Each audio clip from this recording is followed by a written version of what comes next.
Hi കൂട്ടുകാരെ, സലിജാസ് കിച്ചണിലേക്ക് എല്ലാവർക്കും സ്വാഗതം. നമ്മൾ ഇന്നിവിടെ റെഡിയാക്കുന്നത് ബിസ്ക്കറ്റ് വെച്ചിട്ടുള്ള ഒരു പുഡിംഗ് ആണ്. അതിനുവേണ്ടി നമുക്ക് ആദ്യം തന്നെ പാലൊന്ന് റെഡിയാക്കി എടുക്കണം. അതിനുവേണ്ടി നമ്മളിവിടെ 2 കവർ പാലെടുത്ത് വെച്ചിട്ടുണ്ട്. ഇതൊട്ടും വെള്ളം ചേർത്തിട്ടില്ല.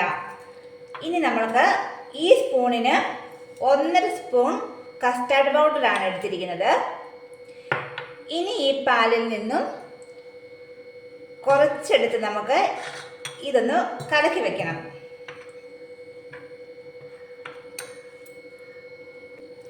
നമ്മളിവിടെ കസ്റ്റാർഡ് പൗഡർ ഇപ്പോൾ കട്ടയില്ലാതെ കലക്കി എടുത്തിട്ടുണ്ട്. ഇനി നമുക്ക് പാലൊന്ന് തിളപ്പിച്ചെടുക്കാം. പാലിവിടെ നന്നായിട്ട് ചൂടായി. ഇനി നമുക്ക് മധുരത്തിനാവശ്യമുള്ള പഞ്ചസാര ചേർത്ത് കൊടുക്കാം. ഞാനിപ്പോൾ ഇവിടെ ഒരു 200 ഗ്രാമിൻ്റെ കപ്പിന് 3/4 കപ്പാണ് ചേർത്ത് കൊടുത്തിരിക്കുന്നത്. മധുരം ഓരോരുത്തരുടെയും ഇഷ്ടത്തിനനുസരിച്ച് അഡ്ജസ്റ്റ് ചെയ്യാം. ഇനി ഇത് നമുക്ക് നല്ലപോലെ ഒന്ന് തിളപ്പിച്ചെടുക്കാം.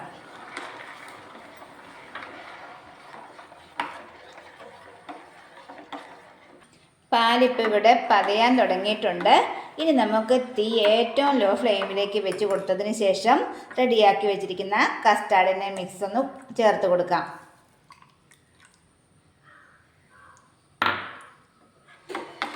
ഇനി ഇത് നിർത്താതെ ഇളക്കണം, അല്ലെങ്കിൽ പാട കെട്ടാൻ ചാൻസ് ഉണ്ട്.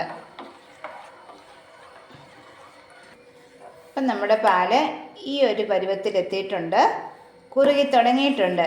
ഇനി നമുക്കതിലേക്ക് ഒരു 1/2 ടീസ്പൂൺ വാനില എസൻസും കൂടി ചേർത്ത് കൊടുക്കാം.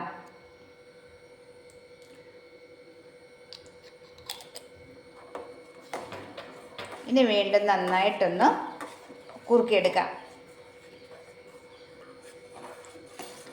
നമ്മുടെ പാലിൻ്റെ മിക്സ് ഇപ്പം ഈ ഒരു തരത്തിൽ കുറുകി വന്നിട്ടുണ്ട്. ഇനിയിപ്പോൾ ഇത് തണുക്കുമ്പോഴത്തേക്കും കുറച്ചും കൂടെ കുറുകി വരും. അതുകൊണ്ട് നമുക്കിപ്പം ഈ സമയത്ത് തീ ഓഫ് ചെയ്ത് കൊടുക്കാം. തീ ഓഫ് ചെയ്ത് കഴിഞ്ഞും കുറച്ച് സമയം കൂടി ഇത് നിർത്താതെ ഇളക്കിക്കൊണ്ടിരിക്കണം. നമ്മളിതിങ്ങനെ കുറുക്കിയെടുക്കുമ്പോൾ അടി കട്ടിയുള്ള ഒരു പാത്രം എടുക്കാനായിട്ട് ശ്രദ്ധിക്കണം. അല്ലെങ്കിൽ നമ്മൾ കസ്റ്റാർഡ് പൗഡറും കൂടെ ചേർത്ത് കൊടുക്കുന്ന സമയത്ത് പെട്ടെന്ന് ചുവട്ടി പിടിക്കും. ഇനി ഇത് തണുത്ത് വരുന്നത് വരെ നമുക്ക് വെയിറ്റ് ചെയ്യാം. നമ്മളിവിടെ ഈ കസ്റ്റാർഡ് കുറുക്കിയത് ഇപ്പം നന്നായിട്ട് തണുത്ത് വന്നിട്ടുണ്ട്. ഇനി നമുക്കിതൊന്ന് സെറ്റ് ചെയ്യാം. നമ്മൾ ഈ ഒരു പാത്രത്തിലാണ് സെറ്റ് ചെയ്യുന്നത്. നമ്മളതിന് വേണ്ടി ഒരു പാക്കറ്റ് പാർലേജിയുടെ ബിസ്ക്കറ്റാണ് എടുത്തിരിക്കുന്നത്. ഇനി നമുക്ക് ഈ ബിസ്ക്കറ്റിൽ നിന്നും ഒരു 6-7 ബിസ്ക്കറ്റ് എടുത്തൊന്ന് പൊടിച്ചെടുക്കാം. ഇത് ഡെക്കറേഷന് വേണ്ടി ഉള്ളതാണ്. നമ്മളിവിടെ ഇപ്പം ബിസ്ക്കറ്റ് പൊടിച്ചെടുത്തിട്ടുണ്ട്.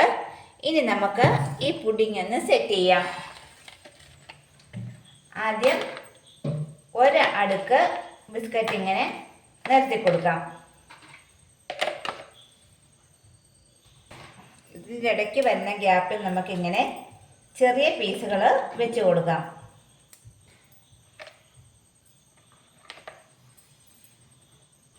ഇനി ഇതിൽ നിന്നും ഈ കസ്റ്റാർഡിൻ്റെ മിക്സ് കുറേശ്ശെ എടുത്ത് എല്ലായിടത്തും എത്തുന്ന വിധത്തിലൊന്ന് ഒഴിച്ചു കൊടുക്കണം.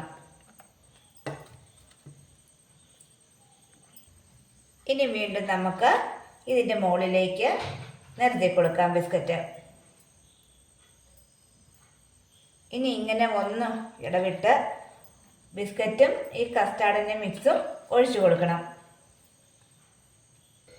ഇനി വീണ്ടും നമുക്ക് ഈ കസ്റ്റാർഡ് ഒഴിച്ചു കൊടുക്കാം. നമ്മളിവിടെ ഇപ്പം ഇത് 3 ലെയറാണ് സെറ്റ് ചെയ്തിരിക്കുന്നത്. ഇത്രയും ബിസ്ക്കറ്റ് ബാക്കി വന്നിട്ടുണ്ട്.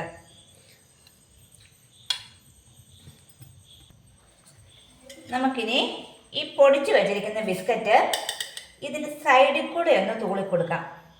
സൈഡിൽ കൂടെ മാത്രം മതി.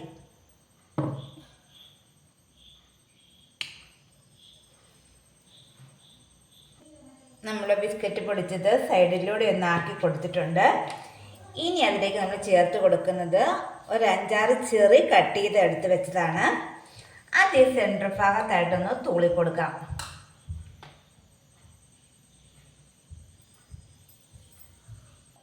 നമ്മളിവിടെ ചെറി വെതറി കൊടുത്തിട്ടുണ്ട്.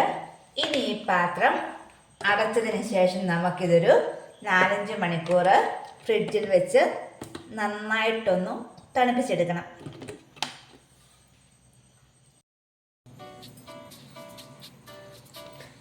നമ്മുടെ പുഡിങ് ഇവിടെ ഒരു 7 മണിക്കൂർ ഫ്രിഡ്ജിൽ വെച്ചിരുന്നു. ഇപ്പം നല്ലപോലെ സെറ്റായിട്ടുണ്ട്. അപ്പോൾ കൊച്ചു കുട്ടികൾക്ക് പോലും വളരെ ഈസി ആയിട്ട് ഉണ്ടാക്കാൻ പറ്റുന്ന ഈ പുഡിങ് ഇഷ്ടമായാൽ എല്ലാവരും ലൈക്ക് ചെയ്യാനും ഷെയർ ചെയ്യാനും സബ്സ്ക്രൈബ് ചെയ്യാനും മറക്കല്ലേ. അടുത്ത വീഡിയോയുമായി നമുക്ക് വീണ്ടും കാണാം. എല്ലാവർക്കും താങ്ക് യു.